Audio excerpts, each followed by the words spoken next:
이렇게 최근 계속되는 묻지마 범죄에 국민들의 불안감도 커지고 있는데요. 정부가 치안 역량 강화를 위해서 의무 경찰을 재도입하는 방안을 검토한다, 이런 입장을 내놨다가 다시 한 발 물러서는 그런 모습을 보였습니다. 먼저 한덕수 총리와 윤희근 경찰청장 목소리 들어보시죠. 치안 업무를 경찰 업무의 최우선 순위로 두고 경찰 조직을 재편하여 치안 역량을 보강하겠습니다. 범죄 예방 역량을 대폭 강화하기 위해 의무 경찰제의 재도입도 적극 검토하겠습니다. 최근의 범죄 상황 그리고 또 테러 또는 사회적인 재난 상황까지도 신속하게 대응할 수 있는 24시간 상주하는 이런 자원이 필요하겠다는 판단이 들기 때문에 한 7,500에서 8,000 정도 인력을 순차적으로 이렇게 채용을 해서 운영하는 방안을 지금 이제 관계 부처하고 협의를 하겠다는 말씀입니다. 네, 이현정 의원님. 네. 대통령도 병력 부족 문제를 지적을 했는데, 그런데 이렇게 또 인력을 순차적으로 채용을 하겠다, 또 이런 얘기도 나오고요. 이렇게 왔다 갔다 좀 한 것 같습니다.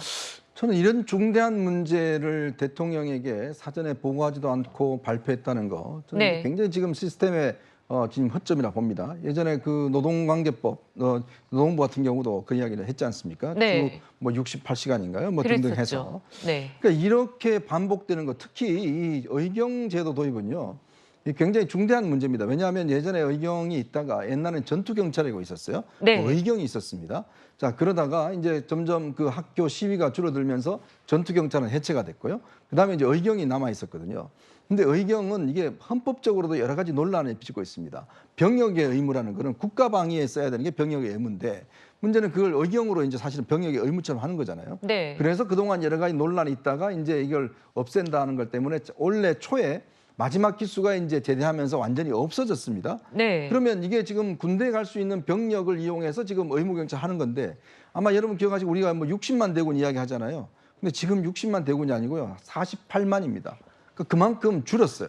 그러면 우리가 제일 중요한 게 이제 국가안보인데, 지금 보면 매년 지금 이 병력 입영자들이 줄고 있습니다. 네, 이 저출산 그렇죠. 때문에 줄고 있어요. 예, 예. 그러면 이 주는데 여기다 또 의경을 지금 8,000명 뭐 이상 한다라고 하면, 그럼 그 공백은 또 어떻게 메꿀 겁니까? 그러면 국방부와 이미 그다음에 그 경찰청이라든지 행안부라든지 이런 데서 관련 부처에서 이 심도 있게 연구를 해서, 네네. 그렇다면 그걸 발표를 해야 되는데, 예. 급하니까 불쑥 그냥 이 의경제도 도입합니다 하니까 대통령은 처음 들어본다 그러면서 다시 재검토하라고 이야기를 한 거 아닙니까? 네. 저는 그러니까 이 부처가 대통령 연결시켜주는 게 지금 비서실이잖아요.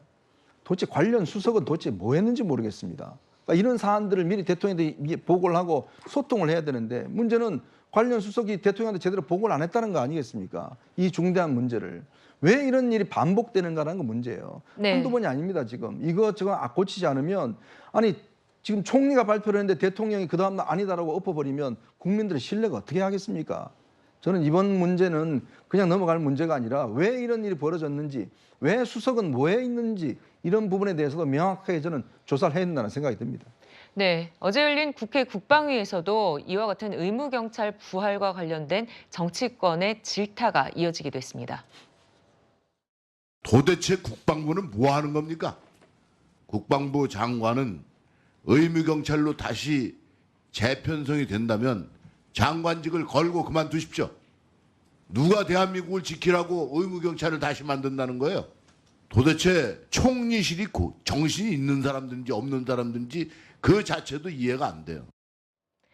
네, 최진봉 교수님 보면요, 이종석 국방부 장관이 총리 경찰청과 구체적으로 상의한 게 없다, 이런 얘기를 했다면서요. 그러니까 이게 말이 안 되는 거죠. 국가가 어떤 정책, 정부가 정책을 위반하고 그걸 실행할 때는 관계기관이 회의를 하고 대통령한테 보고해야 되는 게 맞는 거 아니에요? 기본 상식 아닙니까, 이거는? 그러니까 지금 현재 이 윤석열 정부에 있는 사람들이 제대로 일을 하는지 모르겠어요.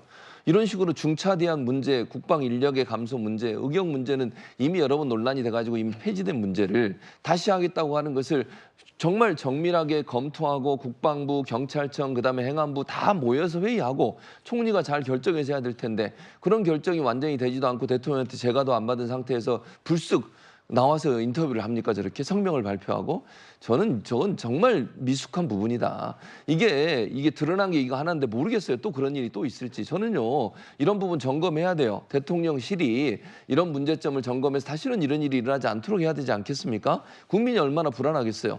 아니 총리까지 나와서 담화문을 발표했는데 그 내용이 대통령한테 제가도 안 받았다? 있을 수 있는 일입니까 이게? 아니 국가의 어떤 기강이 무너지고 있는 거예요. 저는 대통령실이 이번 일을 계기로 해서 똑바로 기강을 잡고 제대로 보고체가 이루어지도록 하고 그 관련 부처들이 어떤 행동을 하거나 정책을 위반할 때는 논의가 반드시 이루어질 수 있도록 하는 시스템을 점검하는 게 반드시 필요하다고 생각합니다. 네, 결국 현장 치안 인력을 늘리고 또 수사 인력이 축소되는 게 아니냐 이런 얘기들이 나오고 있습니다. 양재열 변호사님 어떻게 보십니까? 사실 뭐 현장 지구대라든가 이런 곳에 인력이 부족하다는 얘기는 경찰 내내 나왔던 얘기이긴 하고요. 네. 근데 이 얘기가 갑작스럽게 나온 게 조금 전에 최홍정 같은 그런 흉악범죄들이 갑자기 드러나면서 국민들이 불안에 떨고 있다 보니까 그런 얘기들이 나오고 경찰은 뭐 순찰 인력을 강화하고 뭐 도심에 뭐 경찰 장갑차까지 이렇게 배치하는 그런 일이 생기면서 연달아 나온 거지 않습니까?